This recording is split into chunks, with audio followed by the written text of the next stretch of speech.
আসসালামু আলাইকুম রাহমাতুল্লাহি ওয়া বারাকাতুহু। প্রিয় শিক্ষার্থীগণ, আজকে আমরা মাই স্কুল সম্পর্কে, তোমার বিদ্যালয় সম্পর্কে, কিভাবে তোমার বিদ্যালয় সম্পর্কে কাউকে ইংলিশে পরিচয় তুলে ধরবা, আজকে আমরা এই ভিডিওর মাধ্যমে জানবো।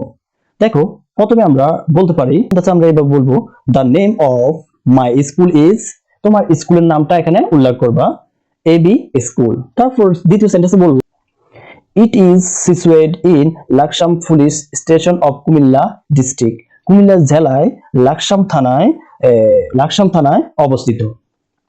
তোমার এখানে তোমার থানার যে এরিয়ার নাম উল্লেখ করবা, আর তোমার জেলা যেটা এখানে জেলার নাম উল্লেখ করবা। তারপর সেন্টেন্সটা বলবা ইট ওয়াজ এস্টাবলিশড ইন 1965 সালে। তোমার প্রতিষ্ঠানটা যত সালে প্রতিষ্ঠানটা শুরু হয়েছিল ওই সালটা এখানে উল্লেখ করবা। তারপরে my school is the best school of my city. আমাদের শহরের মধ্যে আমাদের স্কুল সবচেয়ে কি উত্তম বা ভালো। My school is near my house. আমার বাড়ির পাশে কি আমার বিদ্যালয়। তারপর সেন্টেন্সটা লিখতে পারো is my school building is very big and beautiful. আমার বিদ্যালয়ের কি বিল্ডিং গুলো অনেক বড় এবং কি অনেক সুন্দর।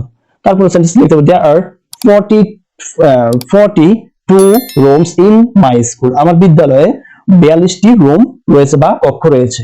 Our school has 10 class beginning from 6 class. 6 থেকে শুরু করে 10 পর্যন্ত আমাদের বিদ্যালয়ে শ্রেণী বা কক্ষ রয়েছে। তারপরে a big playground in is in front of my school, of the school. আমাদের স্কুলের মাঠটা অনেক বড়। তারপর লিখতে পারো my school has a big library. তারপর সেন্টেন্স লিখতে there are a computer lab and science lab in my school. আমার বিদ্যালয়ে কি আছে, কম্পিউটার ল্যাব আছে এবং সায়েন্স ল্যাব আছে। তারপর সেন্টেন্স লিখতে there R 1000 students in my school. আমাদের বিদ্যালয়ে 1000 স্টুডেন্ট ছাত্রছাত্রী রয়েছে। তোমাদের স্কুলে যতজন ছাত্রছাত্রী রয়েছে তোমরা এখানে উল্লেখ করবা। তারপর সেন্টেন্স লিখতে দেয়ার আর 30 টিচার্স হিয়ার। এখানে কতজন 30 জন শিক্ষক রয়েছে। তোমার স্কুলে যতজন শিক্ষক রয়েছে এখানে উল্লেখ করবা। তারপর my school teacher are very kind and helpful. আমাদের বিদ্যালয়ের শিক্ষকরা অনেক দয়ালু এবং কি সাহায্য করে। তারপর সেন্টেন্স লিখতে পারো I feel proud of my school. তারপর সেন্টেন্স লিখতে পারো I love my school every much. আমি সবসময় আমার বিদ্যালয়কে কি করি, ভালোবাসি।